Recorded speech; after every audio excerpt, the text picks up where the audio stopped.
This is Karen with newclevelandradio.net, and it's time for How to Super Age with Elise Marie Collins. And I want to welcome you all to 2026 because 2026 is going to be a little different here at New Cleveland Radio. Now, Elise, you've been doing a great job letting your guests tell their stories.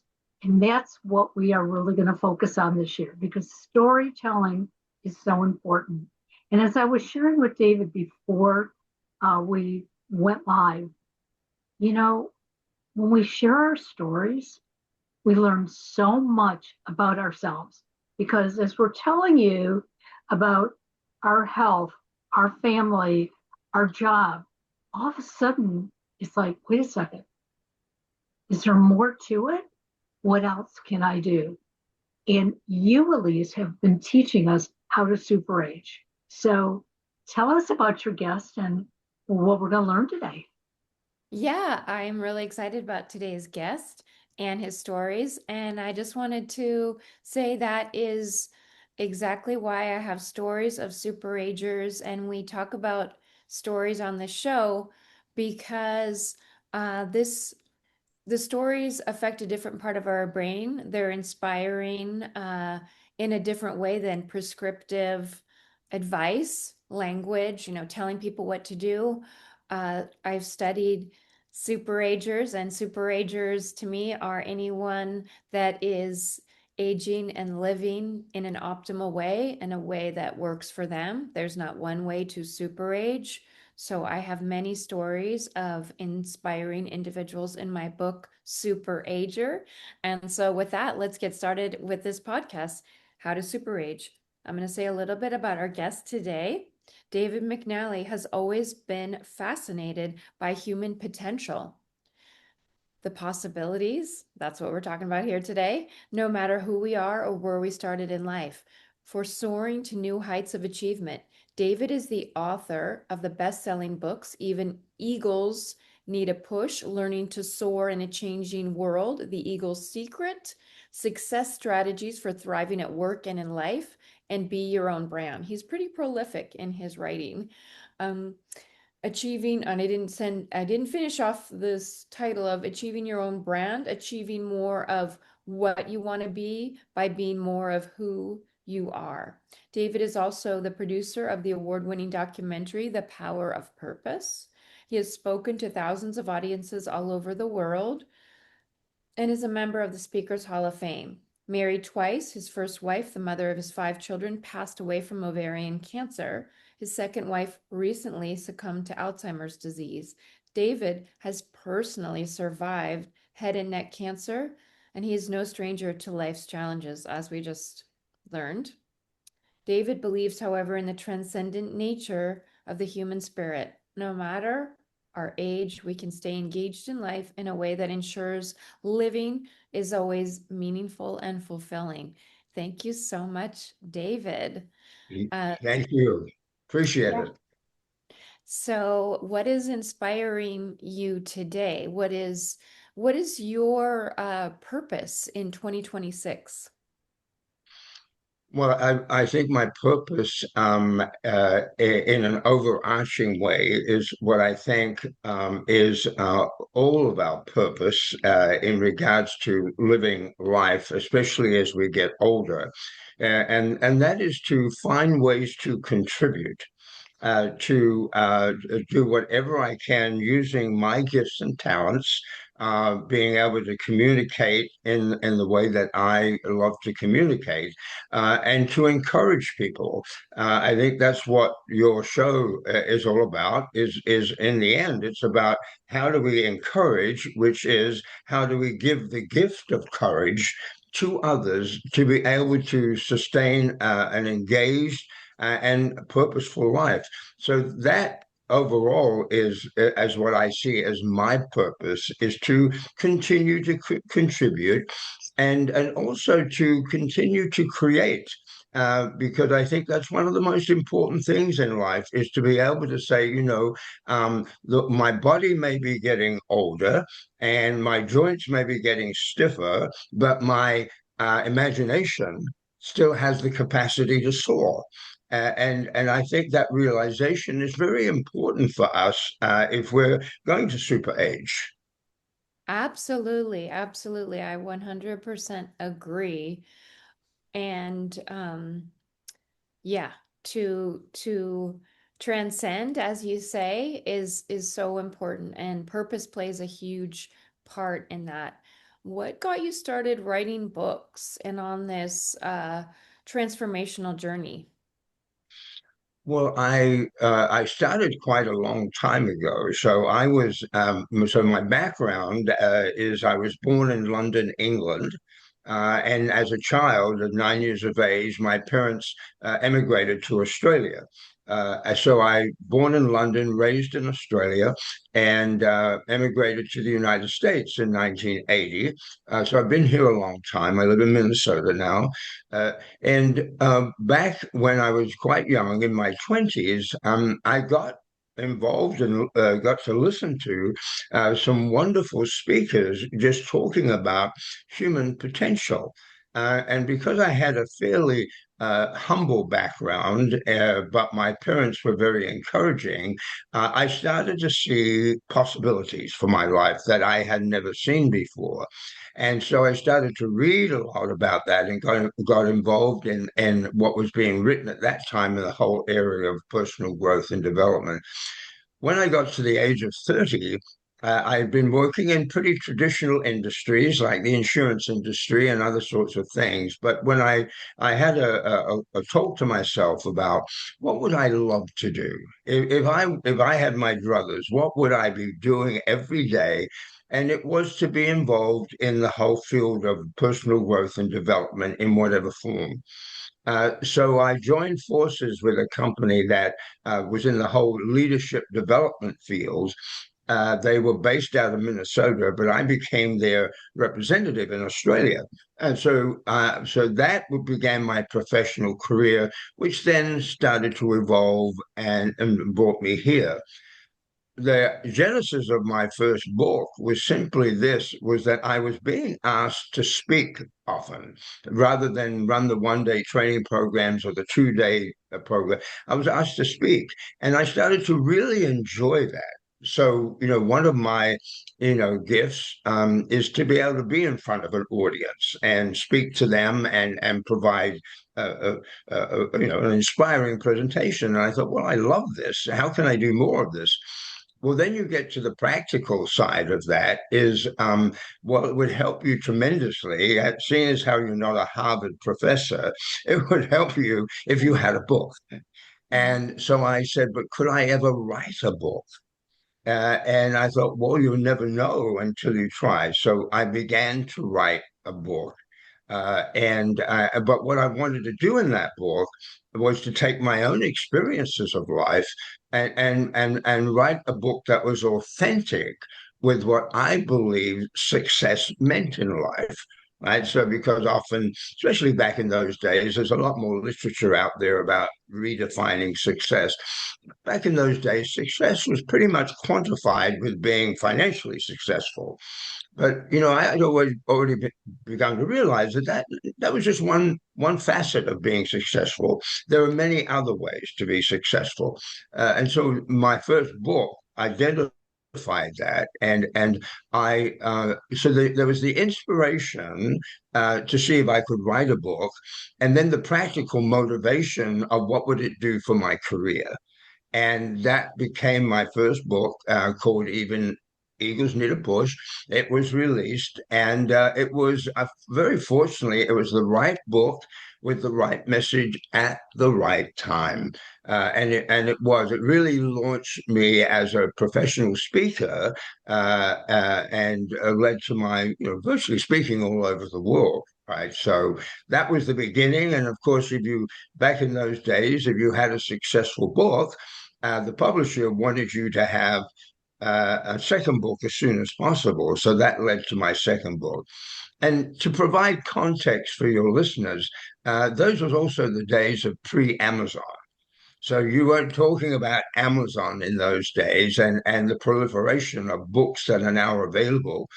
So it was a very different time of the book publishing, which allowed you to really be unique out there. But then I just kept writing because I learned that people were enjoying what I was writing, and it was benefiting my career, and I loved it. I found tremendous joy in writing.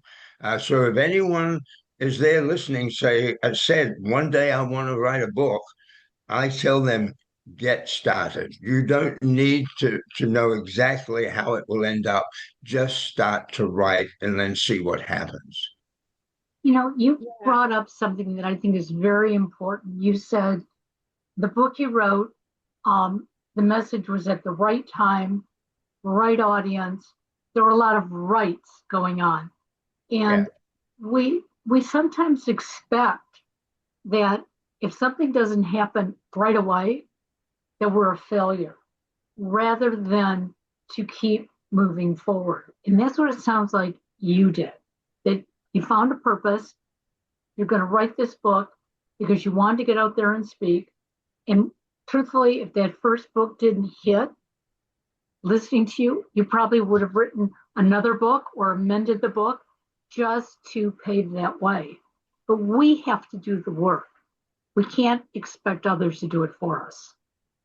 No, well, and I thank you for bringing that up because I made it sound sort of simple and all of that, but there was a lot that went into it. One reality was that I had five young children, right? I mean, not even out of elementary school, and so when to find the time, I wrote between 4 a.m. and 6 a.m.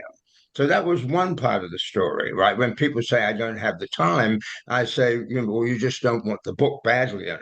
So I really wanted it. So I wrote between 4 and 6 in the morning. The book, the original manuscript, was rejected 12 times. I mean, this was no easy deal out there. I had, and some of the rejection was merciless. I mean, it really made me go, oh, I think I've written a whole pile of garbage here, right? and so the only I had a couple of people said to me, David, it's a really good book. And so what I did was I sent it out to about 50 people I didn't know who were willing to read the manuscript. They didn't know me, so they were not at all worried about telling me that it wasn't a good book. And I got back the most overwhelming response that we really enjoyed this. This book deserves to be published. So that gave me the encouragement to continue and realize that, that many books, I mean, J.K. Rowling, for example, many books get rejected many, many times before they're published. So when I say I was in the right place at the right time, if you keep going back enough times, you'll eventually find yourself in the right place at the right time. Yeah. So thanks for bringing that up. Yeah. Yeah. The story behind the story, I enjoyed that. I want to go back to something you said about success, which is, and especially, I think it still lingers today. I think there may be different definitions of success, but there still is an overemphasis on the financial. And I wanted to say that because in my research, especially of the blue zones, which there's been a lot of research in the blue zones, but if you look at where the blue zones are and who lives in those blue zones, most of the blue zones and the people that live in them are not in wealthy areas. They're in isolated areas that are isolated from modern life, which, so I just wanted to point that out because now there's so many people living longer. Living to 100 has become a new form of success. It can also be something we're chasing too hard, trying too hard, not enjoying life and trying to be 100.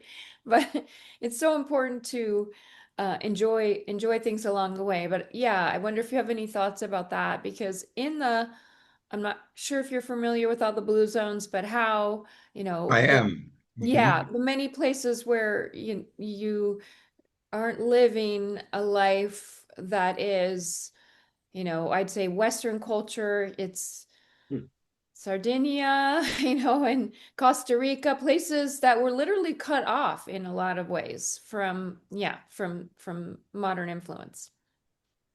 Yeah, the one of the most wonderful definitions of success comes from a man called Christopher Morley, who I uh, quoted in my first book, and he said, "Success is being able to live your life in your own way."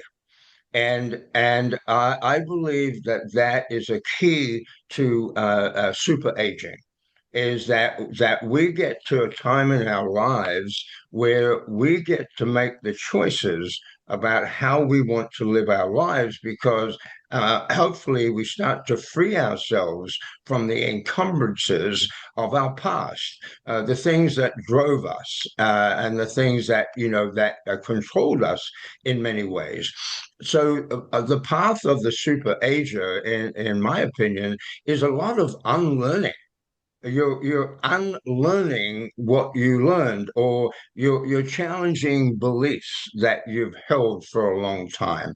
It's a courageous thing to do, but it's a very important thing to do if we are to get to a point. What I believe is so important as we get older, the ultimate path for us is to get to peace of mind, that to live our lives with peace of mind, and so that requires what I think is the most one of the most important words in the super aging world.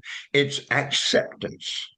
Is that right? Now there's two areas of acceptance. One area is the acceptance of ourselves, who we are, what we've created, the acceptance of the fact that we've made mistakes in the past. We've done things that we're not very proud of, that we need to be forgiven for. But we accept that that is a part of you, as you said so earlier. It's our story. That is our story, and we cannot recreate the past. So, getting to acceptance of oneself is a really important part of the journey of peace of mind. The other part of acceptance that I feel is so strong is to learn that to accept the world as it is, not how it could be, or not to have aspirations for a better world, but to not live in what I call the philosophy of ain't it awful. People wake up always talking about, what ain't it awful? This is awful, that's awful. And what happens is, in the ain't it awful frame of mind, you are not open, or you don't have the ability to look at the amazing. And so if we move from ain't it awful to isn't that amazing, our life shifts, and becomes much more joyful, because we start to learn about so much of which we don't have control, right? And there are amazing things happening in the world that are very positive. The challenge is that they don't get publicity. I mean, wherever you go in this country, or wherever you go in the world, there are marvelous examples of organizations that have been set up to help those in need, help those who want to get ahead in life, and all, whatever it might be, amazing things. We need to shift our focus onto the amazing, if again we want to super age. These are really like the blue zones. I understand what you're saying, because that is a wonderful way to say, how come they're so happy? Well, look at how they're living their lives. Yeah. I um I believe you've just described a yogic path. And that's also to Go me back. the underlying story of Superager is I am a yogi, and the acceptance, as you said, and the unlearning. This is, it could be many types of religious or spiritual paths as well, but I'm particularly focused on yoga because that's what I've been practicing for many decades now. And so I think you're also, I don't know if you have practiced yoga or any kind of spiritual pursuits, but to me it's also all roads lead to Rome, so to speak, because we all kind of, super aging is where we all kind of come to similar conclusions, but in our own way, as you're saying, unlearning, becoming more of yourself, accepting all the choices you've made, accepting the world as is, not not trying to sugarcoat it, but being real and being accepting and seeing the potential. It's very beautiful. So I wonder, yeah, if you have anything to say about that. I am very, I have a very eclectic spiritual background. Like a lot of people, brought up in a certain religion, and but have evolved in my own thinking, and therefore have taken a look at a lot of practices, whether that obviously a lot of us the Christian beginning, but then I love the Buddhist approach, which of course is connected a lot to the yogic path that you were talking about. I love that because I believe that there is so much to learn if we're open to it and not fearful of it in many, many spiritual pathways, right? Right. Every one of them, I believe, or feel the ultimate objective. Again, is to get us to a feeling of being peaceful and comforted and protected, all of those things. And however we find it is our own unique, again, using the word, our unique story. One of my all-time favorite books that I cannot more highly recommend is one called the Sages Tao Te Ching by William Martin, which is advice for the second half of life. The Sages. I've been reading it for over 20 years. I've never met Bill. He's called Bill Martin personally, but I have a lovely online or email relationship with him. But I've just started reading it again this new year for the umpteenth time because it's daily readings, and it just speaks to me, and it's all about growing older with comfort and accepting, and what is our role now as elders in society. And I believe that as we get older, that we also have a responsibility. And that responsibility is to make sure that as we've stood on the shoulders of those who have come before us, and we live often very high quality lives because of the sacrifices they made, what are we willing to do to make sure that the people that follow us have an even higher quality of life, or even have a safe environment and a peaceful environment? What are we doing about it? And that contribution is unique to us. One of my favorite theologian philosophers is a man called John O'Donohue. I'm not sure if you're familiar with him at all, but he wrote a wonderful book called Anam Cara. He was a 19 years a Catholic priest, and left the priesthood, and then started his own very, very open and eclectic journey in spirituality. But one of the things he said that I love is that, if you want to know how unique you are, understand that look at the human face. There have never been exactly two faces alike. You have a unique face, but beyond that face and behind that face is your own unique spiritual journey.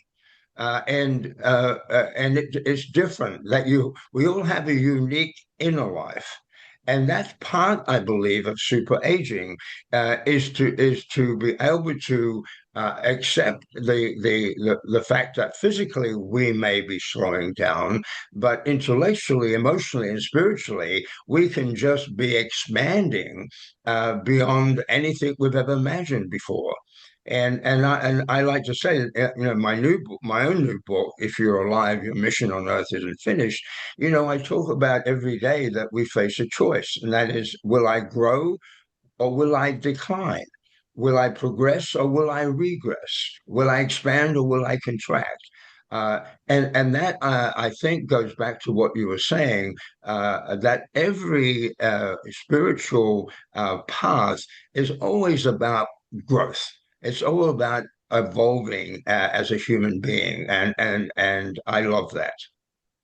Okay. But something really important you just brought up is that we have these abilities, but we tend to believe as we get older that we don't have those abilities anymore.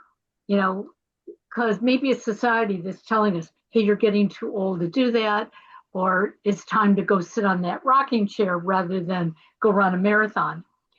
But what I find interesting is my oldest brother, he's been going through some pretty heavy health issues this year, but he keeps saying, there's something else I still need to do. And I love it because even on his worst day, he'll tell me that, tomorrow, next week, this is what he's going to do. And I've been keeping notes for him. And, I remind him, and he goes, you're right, I'm going to do that today. So on his good days, when I remind him, he's moving ahead. And I think we all have to know that. We all have abilities. They change as we get older. Okay. I may not be able to go running like I used to because I have, a knee that is all mechanical, but I can go walking. So I just do it differently. And thank you for sharing that with us because I think that's the most important thing to living and aging, well. I think what we need to do, and I think a part of a super aging is to spend quite a bit of time in reflection and really taking a look. Because it's not only about uh, uh, what talents did I have? Because if I had those talents, I still have them. If I have those gifts, I still have those gifts. It's going on what you were saying. It's now how do I apply those? Right. And if we do sit back and reflect, and again in my new book, I just say, look, if you're 75 and you're going to live to 85, just say that. Just take it, right? Examine that 10 years of your life, right? What could you get done in those 10 years? And 10 years, as you mentioned, the analogy of the rocking chair, are you going to spend 10 years in a rocking chair waiting to die? Are you going to spend 10 years really living life? You said you always wanted to write a book. Why not write a book? What's stopping you write a book? I have a friend of mine, Steve Cohen, is in his he'll be 80 like this year, like I will be, and he just started learning playing the piano a couple of years ago, But right? And he called me and said, "Hey, David, I can now play Hey Jude," and, and I said, "Wonderful, Steve." I said, just pause before you audition for Paul McCartney's band. All right, you might not be quite ready yet, right? So he said, I get it, but it's so thrilling to be able to do that. And if I have two very dear male friends of mine, they're going to turn 90 this year. They are so vibrant. They are so alive. They are so busy. And one of the reasons for that is what all the research tells us about super aging is they are connected socially in a big way. Social connections, being involved with people, being engaged with others is one of the most powerful contributions to super aging that there is out there. Yeah. Yes. And And through that community that you're talking about can support us, can you know, especially if it's a community that is, I want to say, I'm not just saying healthy, physically healthy, but mentally healthy, supportive, and encouraging, as you've been saying those things. And that we see that all over the blue zones. So yes, I just want to say yes. Yes. As a gerontologist, yes, yes, yes. So I wanted you to repeat those books because you talked about two books and the one that you're rereading. Would you be willing to repeat those so that we can, don't write this down if you're driving and listening, but we'll put it in the show notes so you can click on it later, but just repeat the titles in case anyone wants to search quickly. Yes, thank you for that because I highly recommend them. One is the Sages Tao Te Ching, Tao, I believe DI it is, or DE Ching, say Ching. The Tao Te Ching, of course, a very, very well-known book from Eastern philosophy. But William Martin has adapted the learnings in there for us as we get older. So it's, on becoming a sage. So that's it. Uh, my new book that just came out is called If You're Alive, Your Mission on Earth Isn't Finished, and that came out of again a story for you, an experience that I had when my first wife died. She was 57 from ovarian cancer, and she was an Australian girl that I'd married, and she's the mother of my five children. And after she passed away in the funeral, I went back to Australia to be with my brothers and my father, who was alive at that time. My children were old enough for me to leave here in Minnesota. So I went back for a month of healing and grieving and all of that. And one of the things that I did was I was walking along the beautiful beaches of my hometown, Adelaide. They're beautiful beaches. And it was where I courted my wife at that time. And I did what the grief counselors tell you to do. And that is you keep speaking to your loved ones. You keep talking with them. Don't be afraid to do that. They may not be physically present, but you call to them. So I did. And I spoke, my wife's name was Jo, short for Josephine. And I said, Jo, I said, you went before me. I said, but tell me, why do you think I'm still here? And I can tell you, and whatever one's belief system, I'll leave it to you to ascertain. But an answer came back into my mind immediately. She said to me, David, because you still have work to do. Mhm. And I interpreted that as that work was, well, I still got a lot of learning and growing and contributing. And so that became my morning mantra. Well, if I'm alive, I guess I still have work to do.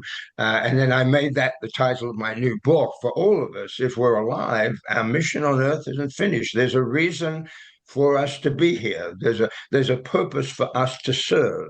There are things for us to still experience and create. And so my book is focused on those things to give elders a pathway to doing those things and taking responsibility for their place in the world. Yeah. I love Love that. that. And I think there are so many elders that are looking for this kind of encouragement because, our society doesn't have a lot of role models for wise elders. I think it's changing, and some of us personally may have had them, but I think our whole conception of what it means to grow old in Western culture is changing. And so I think your contribution as it sounds, I haven't read your book, but it sounds amazing. Did you want to say something, Karen? You know, as I'm listening to everything David is saying, I remember growing up, my parents had friends who were so against aging. You know, you can't look old, you have to be young, you have to do all these exciting things. And my parents, even though my mother colored her hair and, went on fad diets and stuff like that. She was proud to age and she was proud to tell everybody her age. Now you have to understand, my mother was a leap year baby.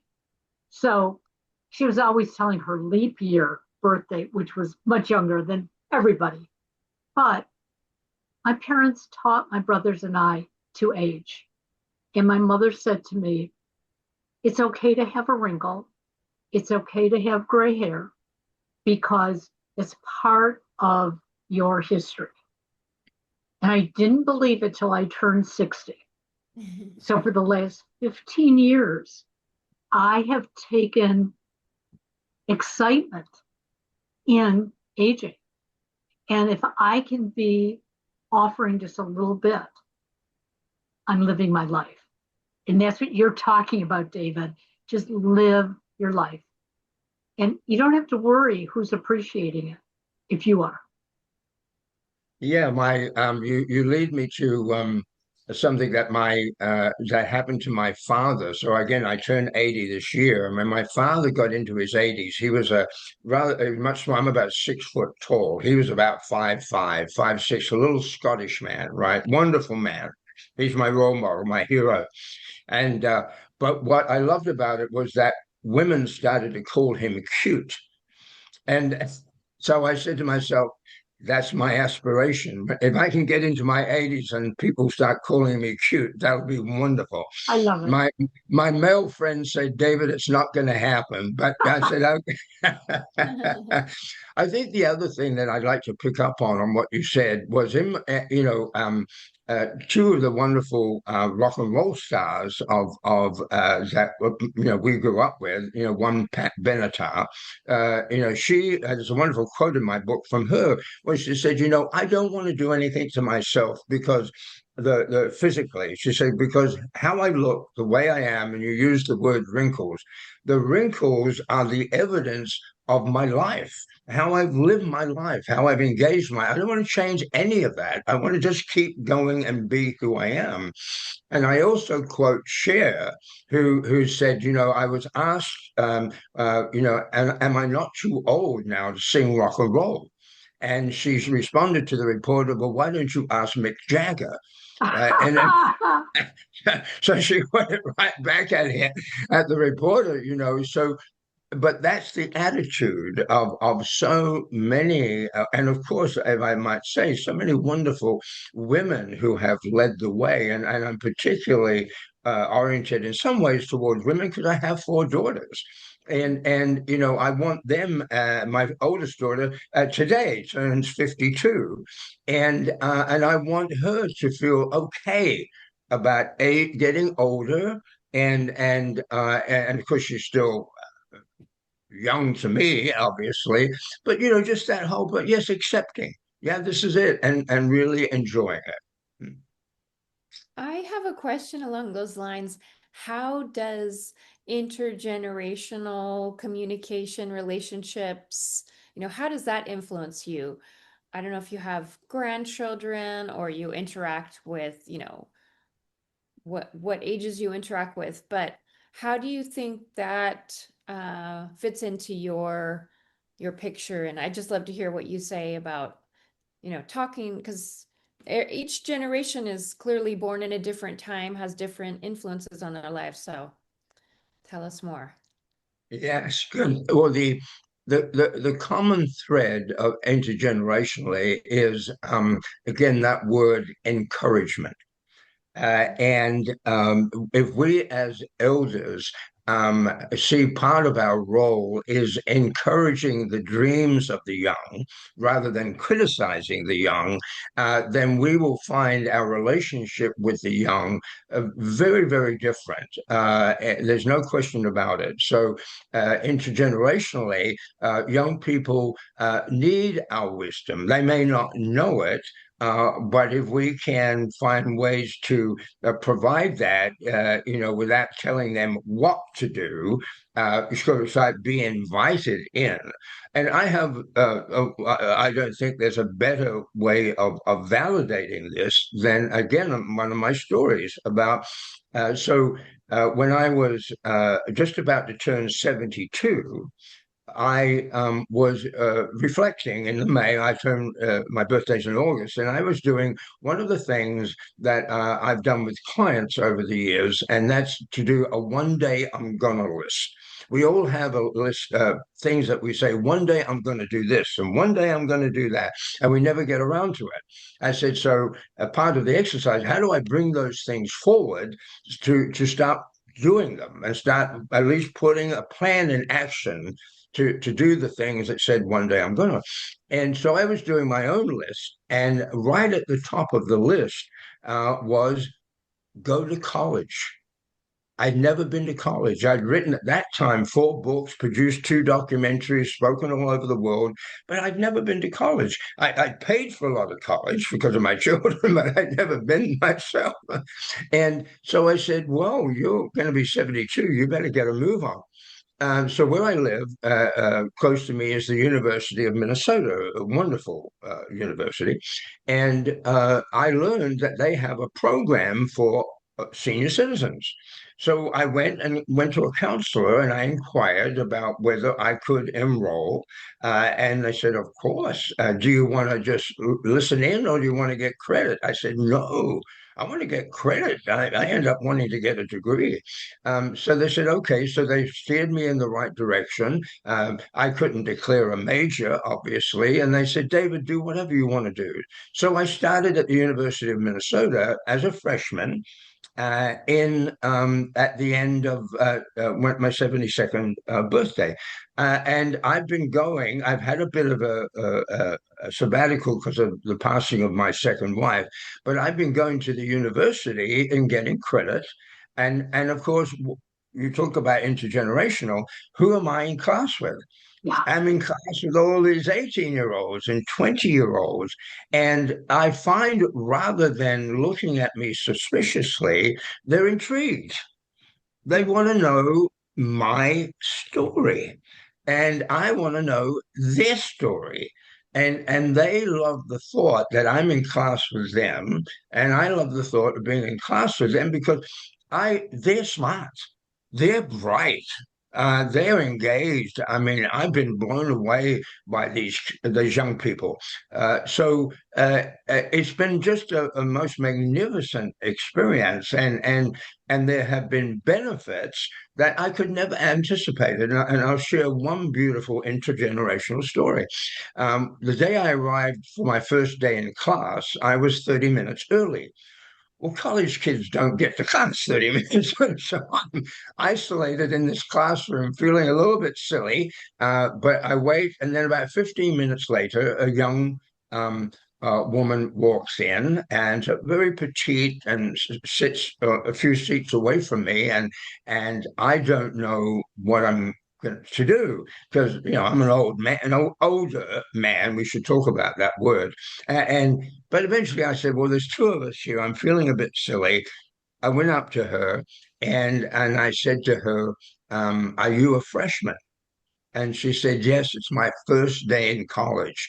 And I said, mine too. And she looked at me in disbelief, and I told her my story.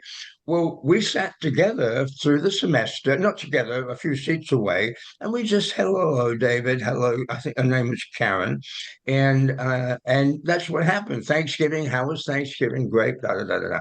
Well, on the finals, it was December the 11th. I'll never forget it. I'm doing my finals, and our head is down, and not looking at where Karen was, and I took my book up to the professor and came back to wish Karen the very best, and she was gone.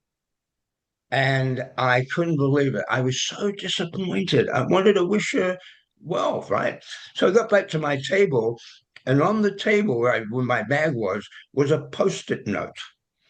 And on the post-it note, it said, David, it has been so much fun being in class with you this semester. Oh, Thank you for being my first college friend.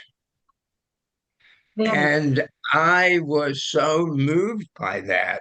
And later I got a note from her to ask me if I could forward a photo.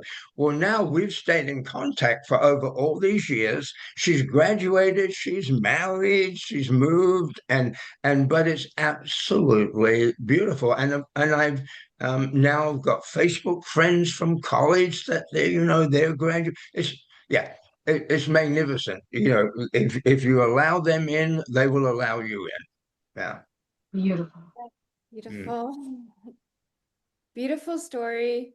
Can you tell us where we can find you as we start to wrap up, and any final words of wisdom for our audience? Yeah.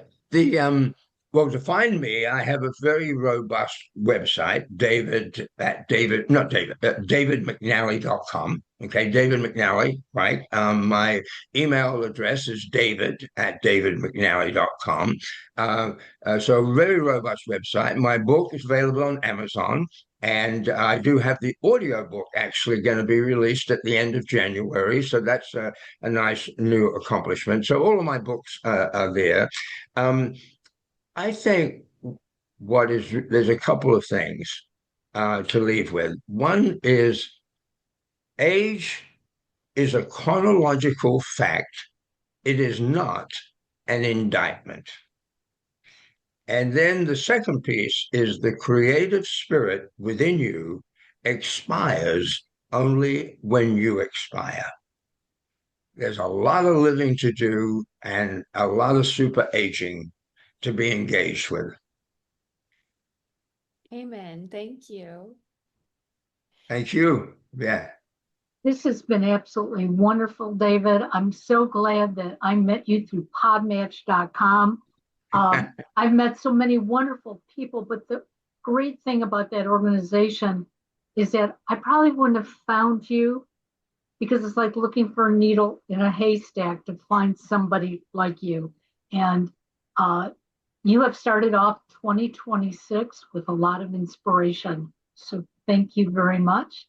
And Elise, wishing you and your family a happy new year. As David and I talked earlier on, you are part of that sandwich generation. So it's important that you take care of you. Thank you. Happy Been New an Year, absolute everyone. delight to be with you. Thank you. We'll see you all soon. Bye bye now. Bye bye. Thanks for having me. Yes. Bye bye. Happy New Year.